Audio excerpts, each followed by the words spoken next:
¿no? Y aprovechan. Entonces con Hernán llegaron hasta las bronquitis crónicas. ¿Qué dieron? Enfisema, asma, bronquiectasia y bronquitis crónica, eso nada más. No vimos asma, vimos enfisema y complicaciones frecuentes. Bueno, yo voy a dar el teórico, el práctico, como que Hernández hubiera dado todo, así no nos atrasamos, porque si no nos van a faltar clases, ¿sí? Ustedes después las cosas que vean conmigo, las van a volver a ver con Hernán y cualquier duda que surja, me vuelven a preguntar. ¿Te cortaste recontra el pelo, Bruno, igual que yo? Porque él terminó de rendir el examen y dijo, me voy a cortar el pelo. Y yo el viernes estaba peleando con el pelo porque estaba recién cortado y hacía lo que quería. Así que bueno, estamos despelucados. Bueno, voy a empezar. Vamos a charlar un poco de esto. Bueno, les digo lo mismo siempre. Vamos a ver ahora que todo lo que nosotros fuimos viendo en este primer parcial lo vamos a empezar a estudiar en el contexto de los distintos órganos. Ahora nos toca pulmón. Y al fin de este parcial vamos a estudiar tuberculosis, las infectocontagiosas, si Hernán no las cambia, vamos a estudiar tuberculosis, lepra, Chagas, más o menos, ¿sí? Porque no hay mucho en el libro, para tener una idea. No hay mucho en el libro porque el libro es un libro yankee. Yo creo que no está en el libro. Después lo voy a chequear y puede ser que yo lo tenga en el Robin con el que yo estudié hace tiempo y a lo lejos, que tiene como 25 años ese Robin, pero bueno, hay cosas que están y que por ahí yo después, si no llega a estar en este libro, porque yo este libro me lo compré en el tercer parcial, así que no sé si está en este. Si no lo llegan a tener, chequeen ustedes ahora si tienen Chagas en el libro. Si no lo tienen, yo hago PDF del libro viejo y se los mando, ¿sí? Y sífilis, y después vamos a hablar de algunas micosis y demás. Eso van a ser más o menos todas las patologías infectocontagiosas que van a entrar en este parcial y creo que van a ser las únicas que vamos a ver en el curso, porque después ya tenemos, bueno, hablaremos de HPV muy por arriba cuando veamos toda la parte ginecológica y demás. Bueno, van a ser muchas fotos ahora. Después si yo los completo a los PowerPoint y le agrego parte teórica, cuando lo suba con eso para que ustedes puedan verlo. Vamos a empezar acá con esta. Bueno, ¿se ve bien? ¿Sí? Sí, profe. Bueno, yo de las enfermedades, fisiopatología, lo hablaron con Hernán, y de las enfermedades congénitas no voy a hablar mucho, ¿sí? Después cuando tomamos el examen a todo el mundo le gusta elegir patología congénita del pulmón, que no dice nada. Bueno, vamos a empezar a hablar un poco de cuáles son las patologías que nosotros como médicos clínicos o médicos de lo que seamos nos vamos a encontrar en el día a día, más que nada, ¿sí? Una de las patologías con que más frecuentemente nos encontramos es con la atelectasia pulmonar. Que la atelectasia del pulmón es un colapso pulmonar, es la pérdida del volumen. ¿Por qué el pulmón pierde el volumen habitual? Porque no se expande adecuadamente, o sea, se desinfla, para hablarlo de alguna forma. El pulmón, en algún lugar del pulmón se desinfla. ¿Por qué puede darse esa desinflada del pulmón? Les hablo así para que lo entiendan, ¿ok? Ustedes saben cómo soy yo. Porque no se expande adecuadamente. Esa falta de expansión puede estar dada por una obstrucción, que en ese caso vamos a tener un enfisema por reabsorción. ¿Por qué le decimos que es por reabsorción? Porque el aire sale del pulmón en el intercambio gaseoso que hace con la sangre, pero no ingresa. Entonces el pulmón pierde aire y no ingresa aire nuevamente y se va desinflando, ¿sí? Ese tapón que está obstruyendo un bronquio puede ser algún cuerpo extraño, puede ser un tapón mucoso, los pacientes que tienen hipersecreción mucosa, ¿sí? O puede ser en el contexto del asma, puede aparecer una atelectasia si el broncoespasmo es un broncoespasmo un poco más prolongado en el tiempo. Puede ser por la bronquitis y también tengan en cuenta que puede ser también por distintas, cualquier cosa que me obstruya la vía bronquial, o sea, puede ser una neoplasia también la que me esté generando la obstrucción y actúa como un tapón que no deja entrar el aire, ¿ok? Eso es la atelectasia por reabsorción. También tenemos las atelectasias que son por compresión, o sea, todo aquello que comprime en algún lugar el pulmón va a impedir que esa parte del pulmón se expanda adecuadamente y va a generar una atelectasia. Las causas más comunes que nosotros vamos a encontrar en las atelectasias por compresión son cualquier patología que me afecte la pleura, las más comunes son los derrames pleurales, ¿ok? Un tumor del mediastino también me puede generar una compresión del parénquima pulmonar y me va a impedir que ese pulmón se expanda adecuadamente. O sea, los libros dicen una cantidad de cosas, pero si nosotros nos ponemos a pensar, siempre vamos a encontrar algunas cosas más, siempre y cuando usemos la lógica, ¿no? Y la otra forma de tener una atelectasia es la atelectasia por contracción, que se da en el contexto de la fibrosis pulmonar, ¿ok? Hay patologías como las enfermedades restrictivas o una fibrosis post-neumonía que van a generar una fibrosis del intersticio pulmonar y ese intersticio pulmonar no se va a expandir como corresponde, no va a ser lo elástico que es habitualmente y nos va a generar la atelectasia por contracción. ¿Sí? ¿Se entendió bien lo que es la atelectasia? Es la pérdida de volumen pulmonar por colapso, o sea, se desinfla. Ustedes cuando rindan no digan que se desinflan, busquen las palabras adecuadas, porque esto no es una goma de una bicicleta, pero es más o menos lo mismo, ¿sí? Bien. Vamos a hablar ahora de lo que es la lesión pulmonar aguda, que en todo este contexto del COVID se habla mucho. La lesión pulmonar aguda, bueno, perdón, no les mostré. Estos son las imágenes de atelectasia. Fíjense que este pulmón está colapsado, ¿sí? Y no tengo nada más. No, es muy difícil encontrar imágenes de atelectasia. La mayor cantidad de imágenes de atelectasia las vamos a encontrar en imágenes radiológicas, ¿sí? Cuando ustedes googleen atelectasia, probablemente lo primero que les salgan son imágenes radiológicas. Les van a aparecer muchos derrames pleurales, les van a aparecer por ahí algunos tumores y demás. Pero bueno, el tumor pierde volumen, el pulmón pierde volumen. Vamos a hablar ahora entonces de lo que es el síndrome de diestrés respiratorio agudo, ¿sí? O lesión pulmonar agudo. El síndrome de diestrés respiratorio agudo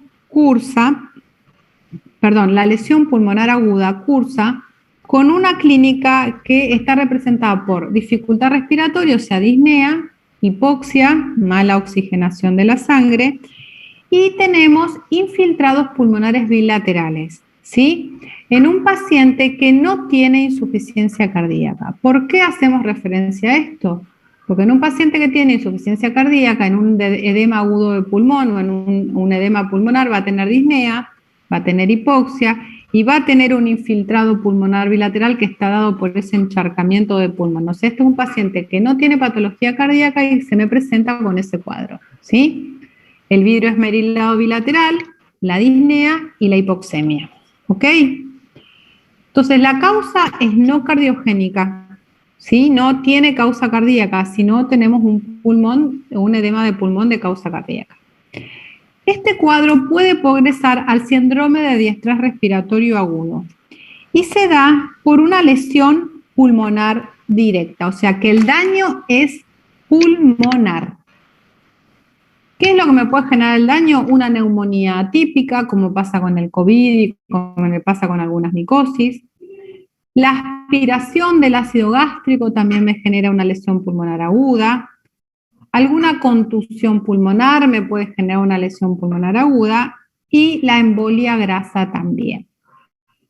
O sea que la lesión pulmonar aguda es un cuadro clínico en realidad. Nosotros, histológicamente en ese cuadro clínico, vamos a ver lo que se llama síndrome de diestrés respiratorio del adulto, porque el diestrés respiratorio en general es neonatal. Acá vamos a ver lo mismo que vemos en los bebés, que se broncoaspiran, que hacen aspiraciones y que tienen síndrome de diestrés respiratorio, pero lo vemos en el adulto, ¿sí? ¿Qué es lo que es el diestrés respiratorio del adulto? Es una lesión alveolar difusa, ¿sí? Tenemos una lesión del epitelio de los alveolos y de los capilares alveolarios, o sea, esta imagen es el alveolo pulmonar, ¿sí? Estos son todos los alveolos pulmonares y esto es el intersticio pulmonar. Recuerden que los vasos están en esto, los tabiques interalveolares. Yo tengo dañado el epitelio del alveolo y los vasos, ¿sí? Acá se ve mejor, esto es un mayor aumento. Tengo dañado todo el epitelio, fíjense que esto acá yo no veo células epiteliales y tengo alterada la estructura vascular. Entonces el paciente tiene una insuficiencia respiratoria aguda de aparición bastante rápida, ¿sí? Es lo que vemos hoy en día con el COVID, ¿sí? Es un paciente que entra en una insuficiencia respiratoria en forma bastante abrupta, va a estar cianótico, va a estar hipoxémico, va a poder hacer una hipoxia grave y que lo puede llevar a un shock. ¿Bien? Microscópicamente lo que nosotros vamos a encontrar es esto que están viendo acá. Es un daño alveolar difuso, o sea, en todos los alvéolos yo tengo alteración a nivel del epitelio y a nivel de los vasos. ¿Qué es lo que pasa acá? Cualquiera sea el agente que me está causando esta patología, me genera un daño en esta famosa barrera alveolo capilar que nosotros hablamos desde primer año, que es en el lugar donde se produce ese intercambio de oxígeno entre los pulmones y la sangre, donde es el lugar donde oxigenamos la sangre, ¿sí? Entonces se produce un se produce un daño en esa barrera alveolo capilar y aumenta y se provoca una dilatación de esos pequeños vasos por disminución de la oxigenación. Entonces aumenta la permeabilidad vascular. ¿Y qué pasaba cuando aumentaba la permeabilidad vascular? Se producía exudado.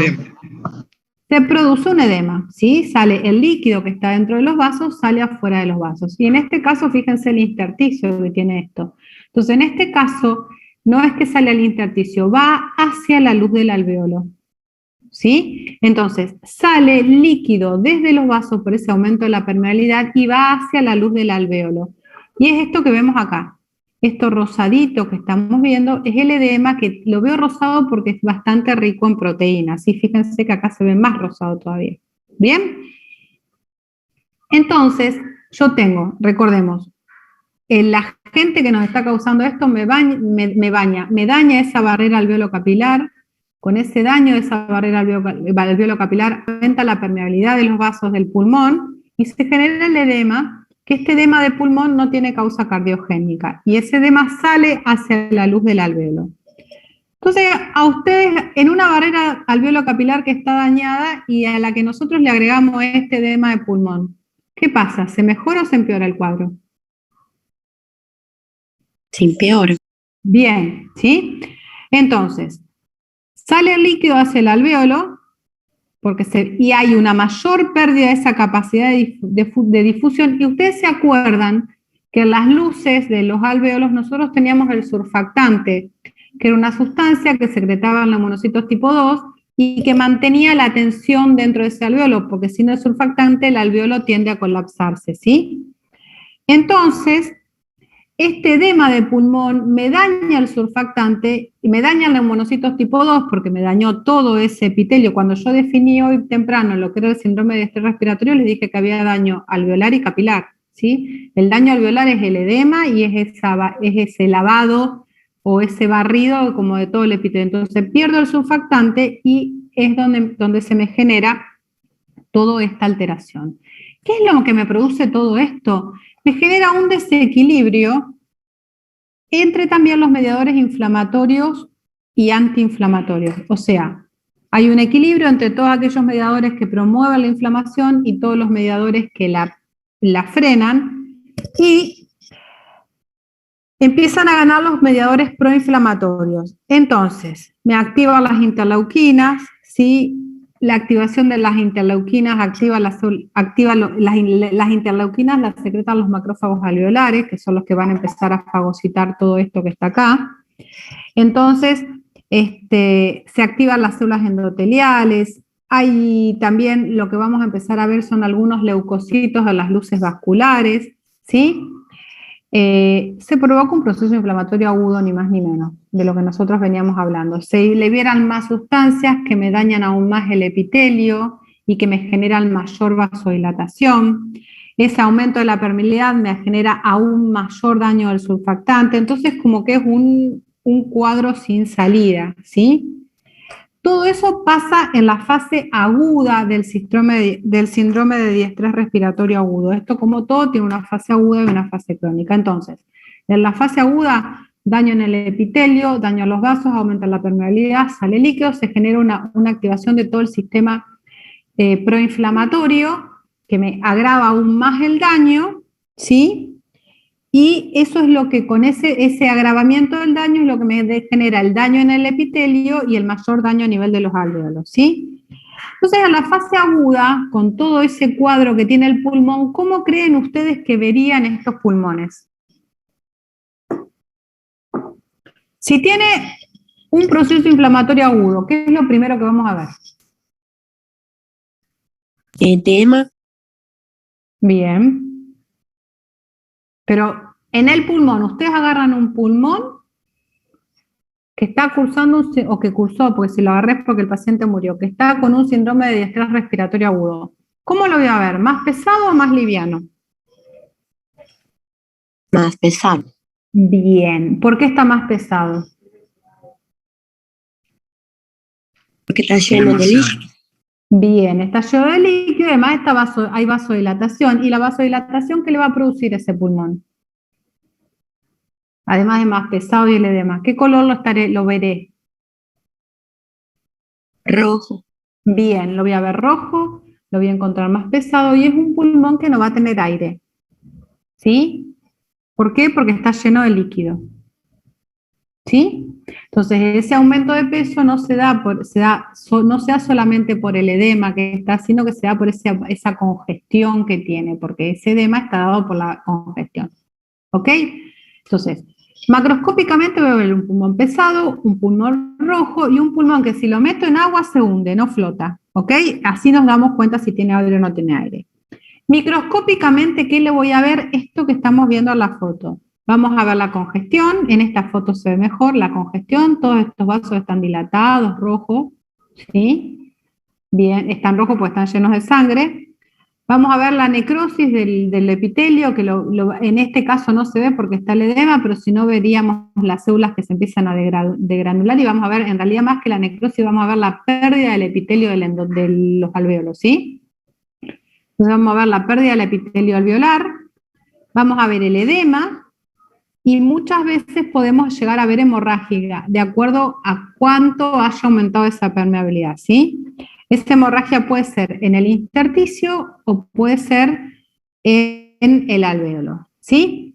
Otra cosa que vemos es esta membrana que se forma acá roja, que es lo que es el edema, eso después coagula la proteína y hace la membrana hialina. Cuando nosotros decimos que estamos viendo una membrana hialina en un pulmón, estamos hablando de un pulmón que está cursando en general con un síndrome de distrés respiratorio, ¿sí? Es la coagulación de la proteína que salió durante el edema. ¿Sí? Entonces, aumento de peso, congestión, o sea, lo vamos a ver rojo, es un pulmón que no va a tener aire, microscópicamente va a tener pérdida del epitelio alveolar, va a tener vasocongestión y hemorragia en algunos casos, va a tener el edema y esa famosa membrana hialina, que es la coagulación de la proteína que salió durante el edema. Bien, eso en la fase aguda, ¿sí?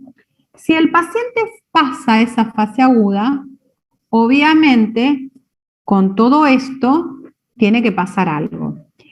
Y ahí entramos en lo que es la fase de organización o fase organizativa de ese síndrome de distrés respiratorio del adulto.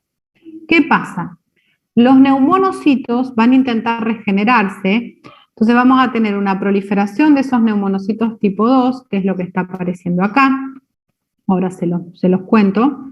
Estas células gordotas que estamos viendo acá, estos son neumonocitos tipo 2, esto es membrana hialina. Vamos a ver una proliferación de esos neumonocitos tipo 2 que lo que intenta es regenerar el epitelio alveolar, se tiene que curar, ¿sí? En general, nunca, como esto es un cuadro que es un cuadro grave, ¿sí? Ustedes piensen que todos los pacientes estos que hacen la neumonitis bilateral por COVID, después le quedan manchas en el pulmón que son la resolución de este cuadro, ¿sí? En general, el epitelio este no regenera, es un cuadro grave, genera mucha lesión. Entonces, lo que sí sucede habitualmente es que todos estos exudados que aparecieron ustedes recuerdan que yo dije que eso primero que pasaba me activaba todo un síndrome, una respuesta inflamatoria aguda, ¿sí? Y ahí es donde aparecen los infiltrados. Todos estos exudados que empiezan a aparecer en el interior del alvéolo se tienen que organizar. ¿Y cómo se organizan? Se organizan con una fibrosis, ¿sí? Hay una fibrosis de los alvéolos, de las luces alveolares, y hay una fibrosis de los tabiques. Entonces, en general, este tipo de cuadro es un cuadro que tiene muy mal pronóstico, ¿sí? Porque si el paciente, es difícil que el paciente sobreviva, y si el paciente sobreviva, ese pulmón va a quedar con cierto grado de fibrosis que me va a disminuir mucho su capacidad pulmonar, ¿ok? Entonces, esto es la etapa aguda, lo que dijimos recién, edema, la congestión, la membrana hialina. Esto sería la etapa donde se activa toda la cascada inflamatoria y se produce todo el proceso inflamatorio agudo con los leucocitos dentro de las luces alveolares, ¿sí? Y esta es la parte final, es la parte de fibrosis. Fíjense que todos estos que estamos viendo acá son fibrolastos, son células que son células ausadas, son fibrolastos y obviamente en ese alveolo no va a haber nunca más un intercambio gaseoso, ¿ok? Entonces, es una patología de mal pronóstico. ¿Qué es lo que le da el mal pronóstico? La edad del paciente, a mayor edad, peor pronóstico. Si el paciente hace un shock o no hace un shock. Y si el paciente, a todo esto también se le agrega alguna infección bacteriana que es la que me está provocando esto, ¿sí? Las causas pueden ser múltiples. ¿Quedó claro esto? Eso es para que lo lean, lo mastiquen, lo asimilen y una vez que lo entiendan o no lo entiendan, consulten, ¿ok? La teoría es más o menos la que yo le conté. ¿Estamos? ¿Sigo o quieren preguntar algo? Sí, profe. Está bien, profe. ¿Sigo? Bueno, vamos a hablar un poquito de las enfermedades pulmonares obstructivas crónicas o las neumopatías, ¿sí? Dentro de las neumopatías tenemos las enfermedades obstructivas y las enfermedades restrictivas. Las enfermedades obstructivas, las EPOC, que son las que vamos a hablar ahora, son las que cursan con una disminución del flujo aéreo, ¿sí? Por un aumento de la resistencia del árbol bronquial, ¿sí? O sea, tengo menor flujo aéreo porque el árbol bronquial está obstruido en algún lugar. La obstrucción puede ser mecánica o no, ¿ok? ¿Cuáles son esas enfermedades? Las que están dentro de las EPOC son 4 y nunca se las olviden. Asma, bronquitis crónica, enfisema y bronquiectasia. EBAB, o sea, enfisema, bronquitis crónica, asma y bronquiectasia. Busquen la neumotecnia que quieran, pero acuérdense que son 4. Y después tenemos las enfermedades restrictivas. Las enfermedades restrictivas cursan con una disminución de la expansión del pulmón, ¿sí? Y son otro tipo de patologías que vamos a ver más adelante. Ahora nos vamos a abocar a las EPOC. Las EPOC dijimos el enfisema, la bronquitis crónica, el asma y las bronquiectasias.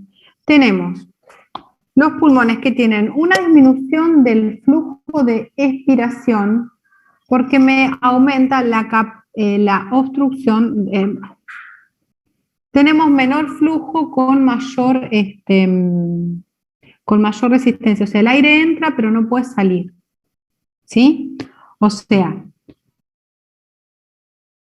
disminuye la velocidad expiratoria porque me disminuye la capacidad vital de ese pulmón.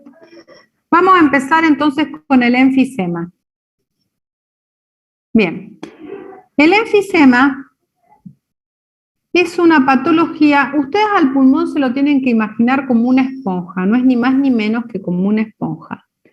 Cuando los tabiques, estos interalveolares, se empiezan a romper, los espacios alveolares empiezan a confluir, o sea, dos espacios alveolares se me unen y hacen que los espacios alveolares sean más grandes. Eso es el enfisema. O sea que el enfisema es un aumento anómalo y permanente del espacio aéreo. ¿Sí? ¿Por qué? Porque se destruye la pared del alvéolo. Ustedes a esto lo van a encontrar como de los sopladores rosados, ¿sí? Entonces, es un aumento anómalo o patológico, como le quieran llamar, y permanente del espacio aéreo. ¿Por qué? Por una destrucción del tabique interalveolar sin fibrosis. ¿Sí? Se destruye el tabique, y digo sin fibrosis porque no hay un proceso inflamatorio que esté dando vuelta ahí. ¿Sí? El espacio aéreo que se destruye es el distal al bronquiolo terminal, o sea que son los espacios aéreos pequeños. ¿Sí? Entonces tenemos varios tipos de enfisema de acuerdo a qué parte de ese espacio aéreo esté afectado. Tenemos el centroacinar, el panacinar, el acinal distal y el irregular. ¿Qué es lo que me produce acá? Por algún proceso inflamatorio sostenido en el tiempo, ¿sí? Se liberan distintas sustancias que hacen que se activan las elastasas y esas elastasas sean las que me degraden el tabique alveolar. O sea, que si bien hay una patología inflamatoria que está dando vuelta, no es la que me está afectando la pared del tabique alveolar. El tabique alveolar se degrada por acción de las elastasas, ¿sí? Elastasas y también tenemos citoquinas y alguna otra sustancia, pero lo que más actúa acá son las elastasas. Bien. ¿Cuándo vamos a encontrar enfisemas? En el que más vamos a encontrar enfisemas es en el fumador, porque son pulmones que están afectados por una irritación continua y un proceso inflamatorio de larga data, y hace que se active todo esto. ¿Y cuáles son los tipos? Dijimos, el centroacinar, que afecta la parte central del acino pulmonar, o sea, los bronquiolos respiratorios, y me respeta el alvéolo en sí, o sea que afecta antes de llegar al alvéolo. En general, ese tipo de enfisema del centroacinar es el que está relacionado con el tabaco. En general, el enfisema centroacinar se da en los ápices de los pulmones, es apical. Bien, después tenemos el enfisema panacinar. El enfisema panacinar afecta la totalidad de los acinos. Tengo una dilatación uniforme del árbol acinar. En general, ese tipo de enfisema, el panacinar, se da por el déficit de una sustancia que se llama alfa-1 antitripsina, bien, que también es una patología congénita. Y en esos, bueno, en el centro acinar el pulmón va a estar rosado y va a ser bastante voluminoso, ¿sí? En la parte superior. En el panacinar el pulmón va a estar pálido por ese déficit de alfa-1 antitripsina, y como está todo afectado el árbol bronquial, el árbol bronquiolo alveolar, el pulmón va a estar hinchado todo. Después tenemos, esos son mis vecinos, esos ruidos que escuchan, el enfisema acinar distal, que la afectación es cerca de los septos interalveolares, y más cerca de los tabiques. En general, el acinar distal también es el subpleural, es el que me da las bullas pulmonares, que son las que se rompen, se ven mucho los chicos jóvenes, se rompen las bullas y me generan enfisema.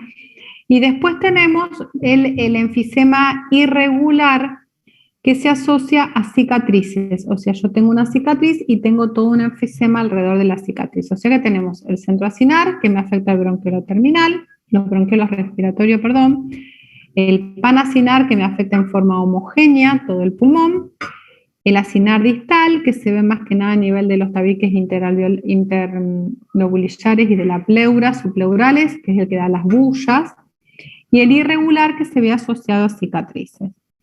Estos pacientes son pacientes que hiperventilan, que tienen en todo lo que es la EPOC, la expiración es más prolongada, porque la dificultad la tenemos al expirar. El tórax en este tipo de pacientes es un tórax que va a tener forma de barril y son pacientes que se inclinan para adelante para poder respirar. Es como que hacen más fuerza, me ahogué, es como que hacen más fuerza para poder respirar. Tengan en cuenta que hay otros tipos de enfisemas que no tienen que ver con estos 4 que nombramos, que es el enfisema compensador, que se da en aquellos pacientes que han perdido parte del pulmón por alguna razón y que otra parte del pulmón se va a hiperinsuflar en forma compensadora en respuesta a esa pérdida de sustancia que se dio. Eso es muy raro de ver, ¿sí? ¿Qué pasa con estos pulmones? Son pulmones que tienen aire atrapado y también que tienen aire atrapado porque no tienen esa capacidad de colapso y demás que le da el hecho que lo pierden por el hecho de tener ruptura de esos tabiques interalveolares.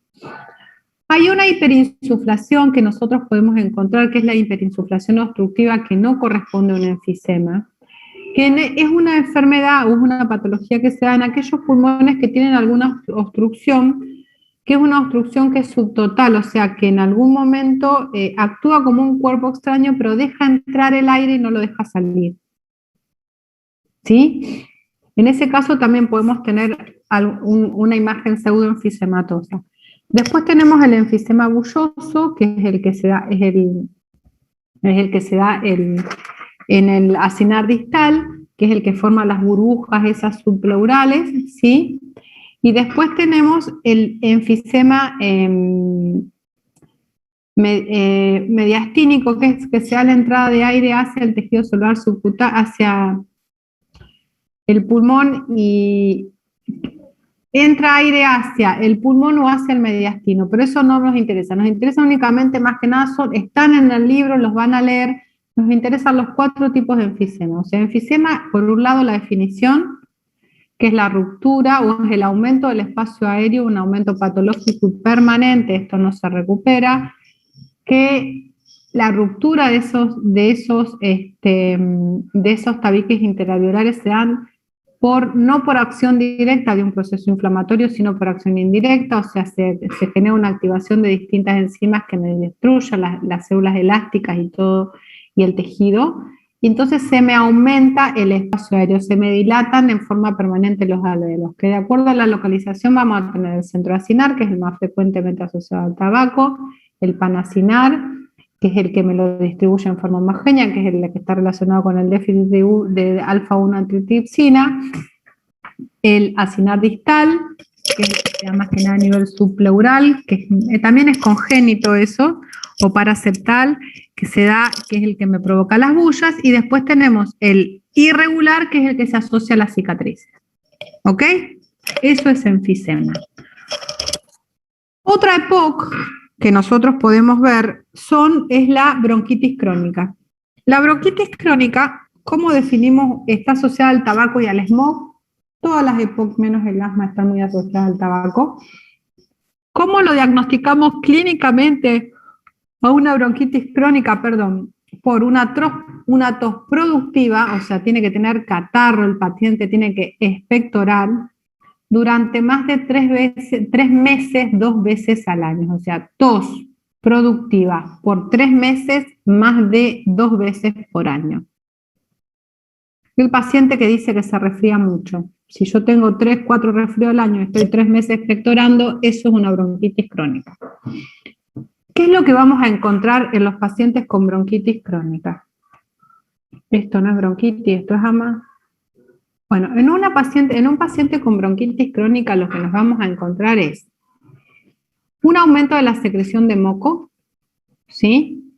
¿Por qué se da ese aumento de la secreción de moco? Porque hay una displasia de las glándulas mucosas, de la tráquea y de los bronquios principales. O sea que las glándulas mucosas que están en la tráquea y en los bronquios principales secretan mucho más moco.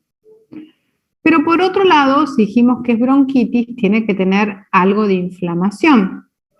O sea que sí, esto que estamos viendo es la bronquitis. Tiene que tener algo de inflamación. Vamos a encontrar un infiltrado inflamatorio constituido por neutrófilos, sin eosinófilos, ¿sí? Sin eosinófilos y por algunos macrófagos. ¿Hay una obstrucción al flujo aéreo? Sí, hay una obstrucción al flujo aéreo, si no, no estaríamos frente a un EPOC. ¿Dónde se da la obstrucción al flujo aéreo? En las vías respiratorias pequeñas, ¿sí? Es muy parecido en el mismo lugar donde se produce la alteración a nivel del enfisema. Entonces tenemos tos productiva por más de 3 meses al año durante 2 veces al año, o sea, 3 meses, 2 veces. Tenemos una hipersecreción mucosa de las glándulas de la tráquea y de los bronquios principales, con un aumento del número de células caliciformes. Eso me olvidé decirle, o sea, que a nivel de las grandes vías aéreas, el moco viene de las glándulas submucosas que están en esas vías aéreas, que me genera una mayor secreción. Pero a nivel de las vías aéreas más pequeñas, lo que hay es una mayor cantidad de células caliciformes, ¿sí? En bronquios y en bronquiolos, y eso también me aumenta la secreción de moco. Y además de esa hipersecreción de moco, como les dije recién, lo que también tenemos es un infiltrado inflamatorio rico en neutrófilos y sin eosinófilos, ¿sí? Bien, morfológicamente estos pulmones van a estar hiperémicos, van a estar tumefactos. ¿Por qué? Por la sangre, por si están hiperémicos van a tener algo de edema, también tienen más moco, y le vamos a ver el moco que está obstruyendo las luces de los bronquios, ¿sí? Microscópicamente nos vamos a encontrar con glándulas mucosas de mayor tamaño, con glándulas mucosas de mayor tamaño. Esto es asma, no tengo fotos de la bronquitis crónica.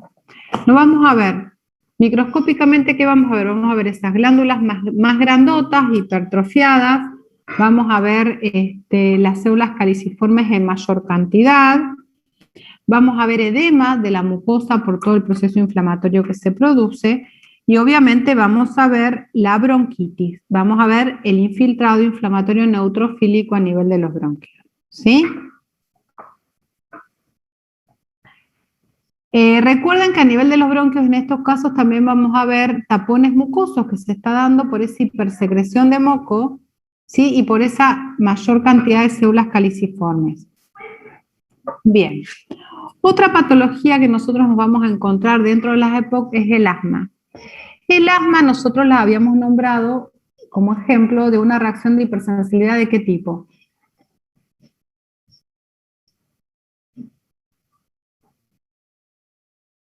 Uno. Bien, el asma se da en el contexto de una reacción de hipersensibilidad tipo 1, es una respuesta alérgica. ¿Qué pasa en el asma? El asma es un trastorno inflamatorio que lo que me genera es una obstrucción intermitente y transitoria del árbol aéreo. O sea, que el asma, ¿cómo lo definimos nosotros? Es una obstrucción intermitente y reversible, no, es intermitente y reversible, por eso le dije transitoria hoy, del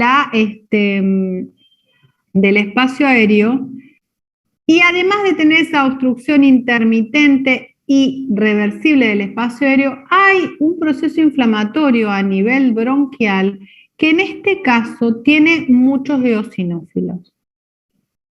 Por eso hacía la diferencia esa con la bronquitis crónica, que la bronquitis crónica no tiene eosinófilos. O sea que es una patología alérgica, que lo que me provoca es una disnea, que esa disnea está dada por una obstrucción al flujo aéreo de forma intermitente y transitoria, y que se puede revertir, ¿sí? que además de eso vamos a encontrar un infiltrado rico en eosinófilos y también vamos a encontrar una hipertrofia de las glándulas mucosas bronquiales con una hiperreactividad del músculo liso bronquial. ¿Por qué se dan esas dos cosas? Ni más ni menos que la histamina. La histamina nosotros dijimos que tenía un efecto vasodilatador con aumento de la permeabilidad, pero también dijimos en algún momento que la histamina generaba un aumento de la secreción de las glándulas mucosas y generaba una contracción del músculo liso. ¿Sí? Entonces, ese efecto de la histamina es lo que nos hace todo lo que tiene un paciente asmático. Y el infiltrado inflamatorio tiene que ver ni más ni menos con esa reacción de hipersensibilidad. Que recuerden que ustedes que en la reacción de hipersensibilidad tipo 1, nosotros teníamos la IgE, que era el mediador, pero la respuesta estaba dada por los mastocitos y por los eosinófilos. ¿Qué es lo que pasa en este tipo de patología? Como habíamos dicho, es un paciente que está sensible a algún alérgeno y ante el cuadro de asma nosotros vamos a tener broncoconstricción, que se da por el efecto de la histamina en el músculo liso. Tenemos una hipersecreción de moco, que se da por el efecto de la histamina en las glándulas mucosas. Y tenemos vasodilatación también por efecto de la histamina. O sea que en el asma es donde nosotros vemos todos los efectos de la histamina. Vasodilatación, contracción del músculo liso y aumento de la secreción de moco. ¿Ok? ¿Qué es lo que nos pasa? Me incluyo, porque soy asmática, a los pacientes con asma. Nosotros tenemos cuadro de broncoespasmo. El broncoespasmo en general puede durar un día, 2 días, 3 días, una semana, en algún momento se va, algunos lo sufren más que otros, puede ser en mayor o menor medida, pero se revierte en algún momento. Si el paciente tiene un asma grave y estos cuadros de broncoespasmo son repetidos y los brotes de espasmos bronquiales son repetidos, tiende a haber cierta remodelación del árbol bronquial. ¿Cómo los vamos a ver? La hipertrofia queda ahí en forma permanente. Se empieza a ver mayor vascularización. Podemos ver que aparece el depósito de colágeno subepitelial, que es todo lo que estamos viendo en esto, ahora se los voy a mostrar. Y empiezan a aparecer las glándulas mucosas mucho más grandes. Esto es un pulmón que está un paciente asmático, es un pulmón que va a estar hiperinsuflado, el del paciente asmático, sí, va a estar aumentado de tamaño. En este caso el aumento de tamaño sí se da por mayor volumen de aire, no por líquido. Fíjense, esto que vemos acá es moco, este es el infiltrado inflamatorio que no lo estoy viendo rico en linfocitos, no se ve mucho acá, perdón. Fíjense que este es el infiltrado inflamatorio y acá abajo veo que lo que más tengo son eosinófilos, que son estas células rosadas que veo acá, y obviamente que voy a tener linfocitos porque el linfocito es la otra célula que está mediando en este tipo de reacciones. O sea que tengo hipersecreción de moco por la histamina, tengo vasodilatación por la histamina, tengo el eosinófilo que me está diciendo que esto es una reacción de hipersensibilidad. Y como dijimos que en aquellos pacientes asmáticos que tenían episodios a repetición empieza a aparecer cierta fibrosis, están los eosinófilos de nuevo y empieza a aparecer esta membrana hialina que está por debajo de los epitelios. Esto último no interesa tanto, lo que interesa es qué es el asma y cómo se produce, ¿sí? Reacción de hipersensibilidad a full, la tiene que saber bien para este parcial. Bien. ¿Qué tipos de asma tenemos? Tenemos el asma alérgica, que es la típica reacción alérgica a un paciente que es reactivo a algo y que está mediada por la inmunoglobulina E. Pero también tenemos asmas, o sea, tenemos obstrucciones intermitentes irreversibles al flujo aéreo, que por ahí no están dadas por una reacción de hipersensibilidad tipo 1, o sea, que no están dadas por una reacción alérgica, sino que pueden ser debidos a virus, algunos virus, sobre todo el rinovirus y el parainfluenza, o algunos contaminantes aéreos, ¿sí? Puede estar debido a fármacos, también puede ser que haya un fármaco que nos genere una crisis asmática y a veces están asociadas a enfermedades ocupacionales, ¿sí?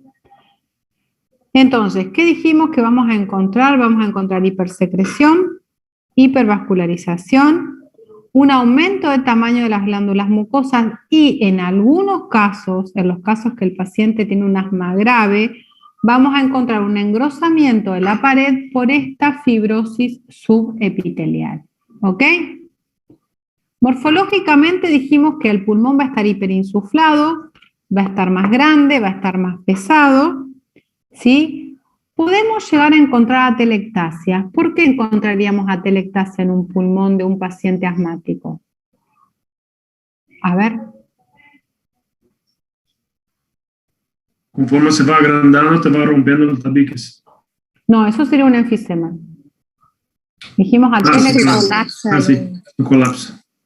¿Y por qué tendría cuál era el enfisema más frecuente que nosotros dijimos que era? El El fumador, primero que nombré. centro sinal. No, eso es enfisema. Dijimos atelectasia, perdón.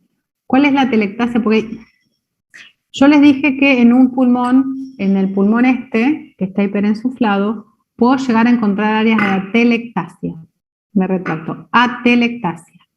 ¿Por qué el paciente asmático, cuál sería la causa de que en un paciente asmático me aparezcan atelectasias? Por la fibrosis. No tiene fibrosis. Dijimos que es algo intermitente y reversible. Puedo decir, por esta fibrosis subepitelial, no, esto no me va a generar. Acá la fibrosis por debajo del epitelio, no me va a generar. ¿Qué es lo que primero dijimos que pasaba en el asma? A ver, ¿qué producía la histamina? Por el broncoespasmo puede ser, que se colapsa. Obstrucción. Dijimos que la histamina tenía 3 efectos en este caso. Uno era el aumento de la permeabilidad. Bien. Otro era la contracción de los músculos lisos. Y después hay hipersecreción mucosa. Y esa hipersecreción mucosa me puede generar tapones mucosos. Y si el tapón mucoso es lo suficientemente espeso como para no moverse, en general me genera una obstrucción al flujo aéreo y me va a generar la atelectasia. En general los asmáticos, cuando empezamos con la crisis asmática, lo primero que sentimos es la dificultad de la falta de aire y en mi caso, personalmente, cuando me hago el PAF del broncodilatador, a los 2 minutos que me hago el PAF del broncodilatador, cuando la histamina, sí, cuando el budesonide o cuando termina ese efecto de broncoconstricción, porque el broncodilatador, el efecto que tiene es relajar el músculo liso, cuando termina ese efecto, ustedes piensen que yo tengo mayor secreción de moco en un bronquio que está colapsado. Es muy fácil generar un taponamiento a ese nivel. Si yo a ese taponamiento lo libero rápidamente con la broncodilatación, lo primero que hago yo es toser, muevo el tapón mucoso y se me acaba la crisis asmática y se me acaba todo el proceso, ¿sí? Entonces, en este caso, las atelectasias aparecen por los tapones mucosos que se producen asociando esa hipersecreción con una broncoconstricción, ¿sí?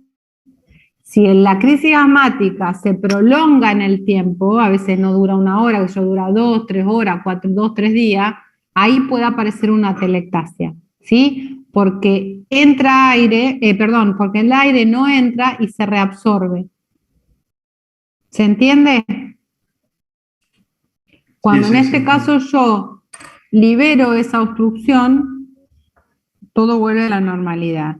Y otra cosa que podemos encontrar que van a ver ustedes son los espirales de Cushman, que yo no tengo fotos de eso, que son histológicos, ¿sí? Que son espirales que están dados por material mucoide y por muchos eosinófilos que están en las luces de los bronquios. Por ahí el paciente asmático expectora un tapón mucoso y cuando uno evalúa histológicamente el tapón mucoso de ese paciente se encuentra con esos espirales que son típicos de una crisis asmática, ¿sí? Entonces, en el asma recuerden, un episodio de broncoconstricción, un episodio de obstrucción intermitente y transitoria o reversible del árbol bronquial, que está dada en la mayoría de los casos por una reacción de hipersensibilidad y que el mediador es la histamina.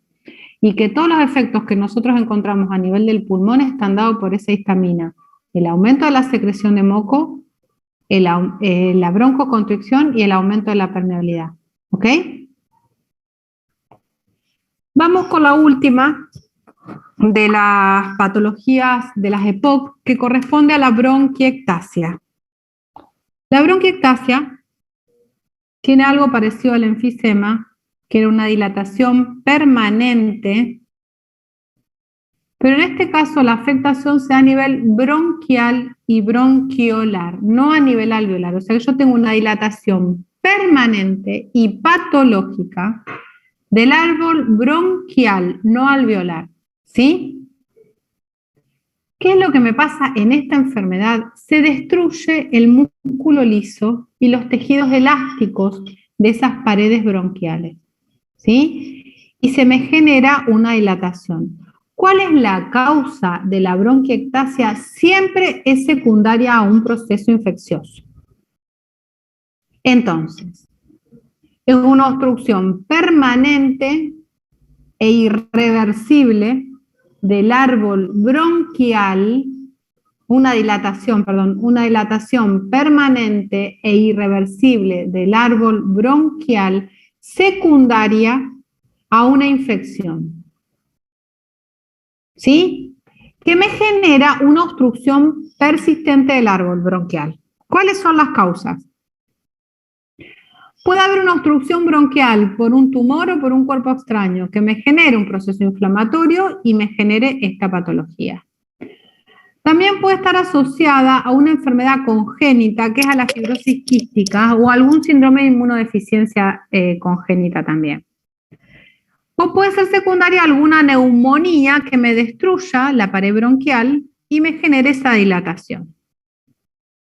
Entonces, ¿qué es lo que necesito yo para tener una bronquiectasia? Necesitamos una obstrucción de algún tipo más una infección. ¿Sí? No importa cuál aparezca primero. Puede ser primero la infección y después la obstrucción, o puede ser primero la obstrucción y después la infección. Pero necesito de las dos cosas. Necesito que esté obstruido el bronquio y que esté infectado. ¿Para qué? Para que se me destruya esa pared del bronquio. Bien. ¿Qué van a tener estos pacientes? Van a tener una tos productiva intensa y persistente, no como la bronquitis crónica que para a los 3 meses, ¿sí? Y va a tener expectoración mucopurulenta. ¿Qué me voy a encontrar yo en estos pulmones? Me voy a encontrar dilatado el árbol bronquial. Fíjense que acá lo que yo tengo dilatado son los bronquios, ¿sí? Y fíjense estos bronquios que tienen moco adentro. Y además del moco y la dilatación, tengo que encontrar histológicamente el proceso inflamatorio, ¿sí? Entonces tengo infección más obstrucción. ¿Sí? Esa conjunción de la infección más la obstrucción hace que haya una destrucción de la pared bronquiolar y es bronquial, y eso hace que esa dilatación sea permanente, ¿sí? Entonces, para repasar un poco, en el enfisema se me rompe y se me dilata el alvéolo, el bronquiolo más allá, o sea, el árbol aéreo más allá del bronquiolo terminal, es el pequeño espacio aéreo, ¿sí? En la bronquiectasia lo que se me rompe es el bronquiolo y el bronquio, y se me dilata también en forma irreversible. En la bronquitis crónica, lo que yo tengo es una inflamación, ¿sí? Y se asocia, en todas estas tenemos hipersecreción de moco, ¿sí? La bronquitis crónica tengo una hipersecreción de moco con hipertrofia de las glándulas mucosas, con un mayor número de células caliciformes y la infección que puede estar dando vuelta ahí, pero recuerden que en la bronquitis crónica el paciente tose y expectora 3 meses, 2 veces al año. En la bronquiectasia tose y expectora continuamente porque esto ya es irreversible. Y el asma, dijimos que era una obstrucción intermitente y reversible al flujo aéreo y que es por una reacción de hipersensibilidad. Ahí también vamos a ver en los pacientes que son bronquíticos de larga data, que tienen un asma moderada en general, cuando se pasa de la crisis asmática desaparece todo, pero los pacientes que tienen muchas crisis seguidas vamos a encontrar hipertrofia de glándulas mucosas, la fibrosis de la membrana basal subepitelial, ahí abajito nomás, y podemos encontrar alguna mayor cantidad de glándulas mucosas y demás, pero también tenemos el tapón mucoso, que ese tapón mucoso es reversible y es transitorio. ¿Bien? Después ustedes lo ven bien, quiero ver cómo vamos. Y bueno, y a mí no me alcanza el tiempo tampoco para hablarles del tromboembolismo pulmonar. El tromboembolismo pulmonar, repásenlo ustedes. Acuérdense que el tromboembolismo pulmonar era, lo vamos a ver 50 veces, el tromboembolismo pulmonar era una oclusión que podía estar dada a nivel de la arteria pulmonar o al nivel de las venas pulmonares, ¿sí? Que está dado por un émbolo que viene dando vuelta por algún lugar. Que lo importante en el tromboembolismo pulmonar es que la consecuencia que tenga ese pulmón va a depender del tamaño del vaso que esté obstruido, ¿sí? Si la obstrucción al tromboembolismo pulmonar sucede como ocurre acá, que son los grandes vasos pulmonares, ¿sí? Fíjense cómo obstruye, el paciente se muere, ¿sí? El paciente se muere porque es un paciente que me bloquea las venas pulmonares, entonces se me da una insuficiencia cardíaca aguda derecha, y el paciente termina muerto por hipoxia, ¿sí? O sea que si se dan los grandes vasos, el paciente va a tener clínica, el paciente se va a morir. Si el tromboembolismo, si el émbolo es más pequeño y va a impactarse en los vasos de menor tamaño, podemos tener dos cosas. Si la circulación bronquial es normal, el paciente va a tener hemorragia. Si el paciente tiene alguna patología de base y esa circulación pulmonar no es normal, el paciente va a hacer un infarto. ¿Sí?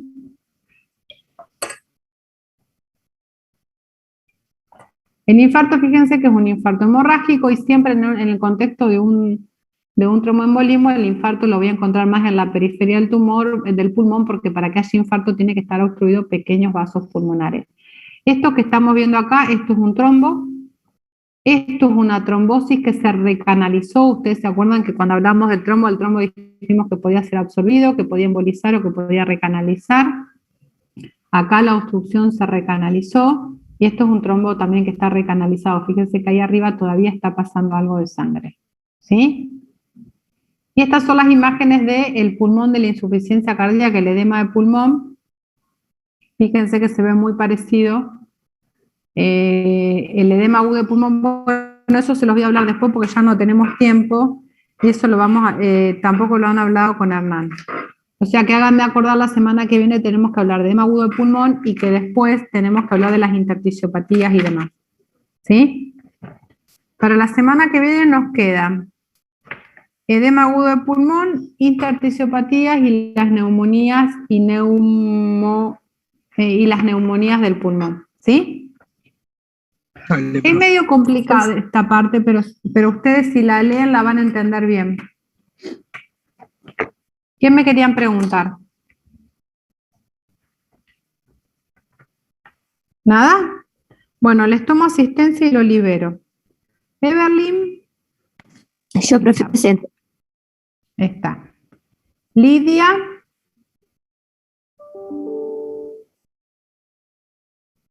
Rafael. Presente. Allá. Bruno estaba allá. Ana María. Presente, profe. Jessica. Presente. La vi. Balfer. Presente, profe. Dandara. La Presente, había profe. visto. Allá estaba. Bruna. Presente, pro. Bien. María Clara. Presente, profe. Amanda. Presente. Pedro. Presente, profe. Ahí está. Vanessa está. Isis. Ahí está. Presente. Nicolás también estaba. Agustín también estaba. Y Agustina. 8, 9, 10, 11, 12, 13, 14, 15 conmigo. Listo, chicos, nos vemos Profe, nos vemos. la semana que viene. Hoy es miércoles. Nos vemos la semana que viene. Espero tengan fármaco que rinden este viernes. El lunes. Lunes de la semana que viene. ¿A qué hora rinden fármaco? 18. ¿A la tarde? 18 o 20, al final del día. Escúchenme ahí. ¿Ustedes quieren tener el práctico o quieren que lo pasemos para otro día? Si se puede pasar, mejor. Pero usted me lo tiene que decir. Sí, yo el martes les puedo dar clase. Sí, sí, sí. ¿Quieren que le demos el martes? Yo el martes le puedo dar clase. ¿Ustedes quieren que les dé el martes? Se me traba la lengua. ¿Quieren que les dé clase el martes a la 1 o prefieren otro horario? No, está bien. Yo el martes le puedo dar clases Está de bien, mañana profe. o de tarde, no tengo problema. La 1 está bien. Martes a la 1. Dale. Ok, listo.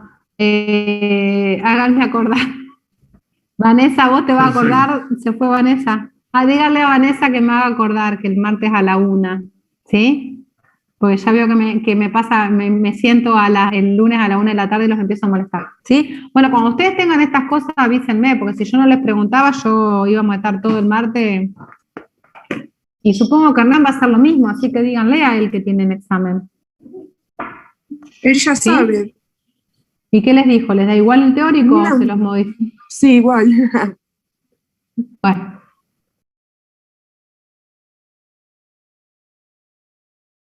Ah, ok. Sí, como. Está listo. Sí, pero que no sé, porque él el año pasado dio primero pulmón y después tuberculosis. Si les da tuberculosis el martes vamos a morir. El lunes vamos a morir. Bueno, pero yo después hablo con él y veo qué les da, porque por ahí da tuberculosis y por ahí da patología vascular. No sé cómo va a ser. Pero para tuberculosis tienen que tener todas las antenas puestas. Así que bueno, nos vemos el martes entonces. Que tengan buen fin de Dale, semana y profe. estudien. Gracias, Dale, profe, nos Chau, vemos. chau.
Me gustaría saber un poco más de ti, además de que puedes arreglar un auto viejo. Seguramente no es tu mejor cualidad. Pero sí podría ser. ¿Planes para el futuro? ¿Qué universidad? No iré a la... ¿No lo necesitas? No digo eso. Hice el examen, de hecho. Pero no dejes que eso te desanime. No a todos les va bien en el examen. No, tuve 2090. ¡Qué bien! Excelente calificación, Wow. David. ¿Entrarías a Georgia con eso? Tal vez, pero me gusta trabajar en el taller de mi papá. Igual que a él. Pues eso no tiene nada de malo. No, yo no necesito mucho. Una cama, ropa limpia, comida lista y una esposa esperándome. Romántico moderno, ya veo. ¿Me permites darte un pequeño consejo? Ay, no, Hugh. Te hablo como alguien que lleva casado más de 2 décadas. El amor sí es, ya sabes, es maravilloso, pero no es lo único que necesitas. También necesitas otras cosas, como seguro de gastos médicos y cosas no románticas como hipotecas. Lo entiendo y seguro tendré todo eso algún día, pero sí creo que el amor es primero, ¿sí? Al final, ¿qué es más importante que eso? Oxígeno. No hables, Kit. Sabe, lo he visto en persona. Sé lo que se siente cuando sí lo tienes. Y sé lo que es cuando no.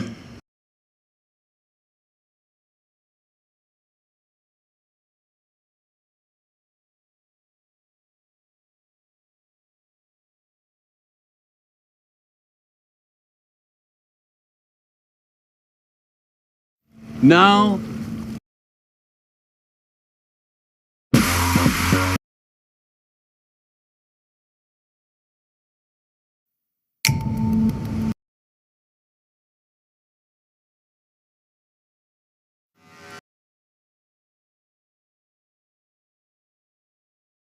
¿Qué quieren averiguar?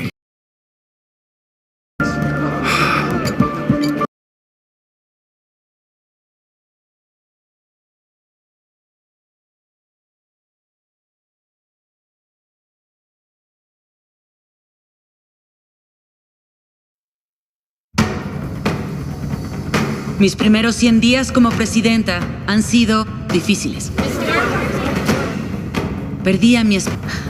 Estábamos por cumplir 30 años juntos.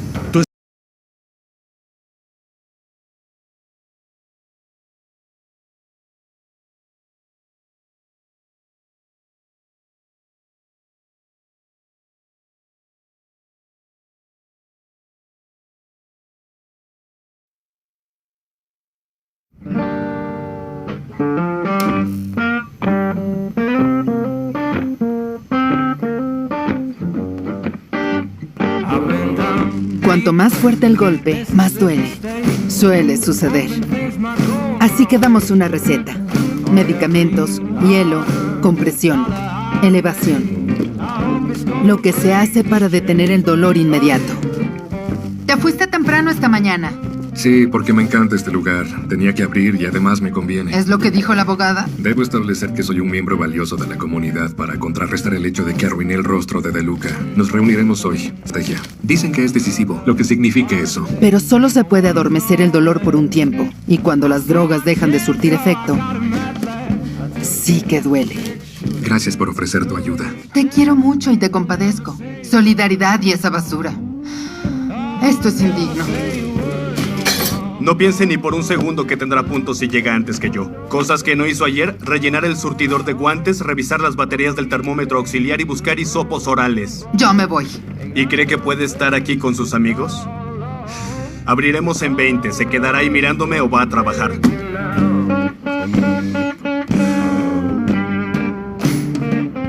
Creo que yo tenía derecho a saberlo.